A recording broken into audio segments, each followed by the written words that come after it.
এখানে 7 লাখ টাকা আছে ভাইয়া। হ্যাঁ, 10 থাকার কথা ছিল, মানে একটু ক্রাইসিস, মানে বুঝেন না, ব্যাংকও দিতে চায় না।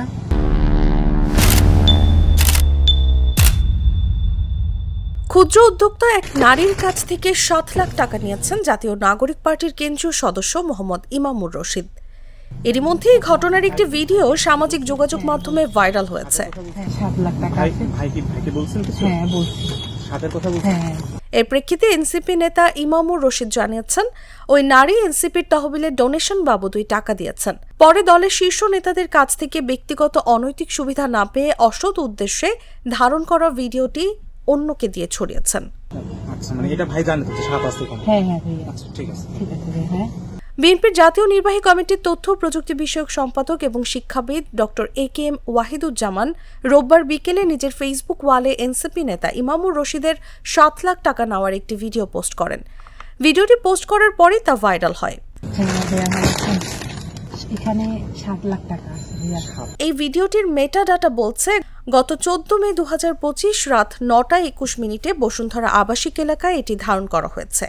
এখানে দেখা যাচ্ছে জাতীয় নাগরিক পার্টির কেন্দ্রীয় সদস্য ইমামুর রশিদ ইমন একজন নারীর কাছ থেকে 7 লক্ষ টাকা গ্রহণ করছেন। কোন এক ভাইয়ের সাথে কথা হয়েছে 10 লক্ষ টাকা দেওয়ার জন্য, কিন্তু উনি দিয়েছেন 7 লক্ষ। ভুক্তভোগী ক্ষুদ্র উদ্যোক্তা ওই নারী জানিয়েছেন, বিভিন্ন প্রজেক্টে কাজ দেওয়ার আশ্বাসে তিনি জাতীয় নাগরিক পার্টিকে বিভিন্ন সময় চাঁদা প্রদান করেছেন, কিন্তু পরবর্তীতে তাকে কোনো কাজ বা প্রজেক্ট কিছুই দেওয়া হয়নি। এই পোস্টের জবাবে এনসিপি নেতা ইমামুর রশিদ তার ফেসবুকে লেখেন, আজকে আমাকে নিয়ে ফেসবুকে ওয়াহিদুজ্জামান নামক প্রোফাইল থেকে যেই ভিডিওটি ছড়ানো হয়েছে সেটা নিয়ে আমার মতামত। ভিডিওতে যে মহিলার কণ্ঠস্বর শোনা যাচ্ছে, তিনি গত মে মাসের প্রথম দিকে আমাদের জাতীয় নাগরিক পার্টির অস্থায়ী কার্যালয়ে এসে পার্টির আহ্বায়ক ও 2 অঞ্চলের মুখ্য সংগঠকদ্বয়ের সাথে দেখা করে। সেখানে তিনি স্বেচ্ছায় পার্টি ফান্ডে ডোনেশন দিতে ইচ্ছা পোষণ করে। এছাড়াও তিনি একাধিকবার পার্টি অফিসে এসে অন্যান্য কেন্দ্রীয় নেতৃবৃন্দের সাথে দেখা করেন। তিনি জানান, ইতিপূর্বে তিনি জুলাই শহীদ স্মৃতি ফাউন্ডেশনে আর্থিক অনুদান দিয়েছিলেন, যেটা আমরা পরবর্তীতে ভেরিফাই করেছিলাম।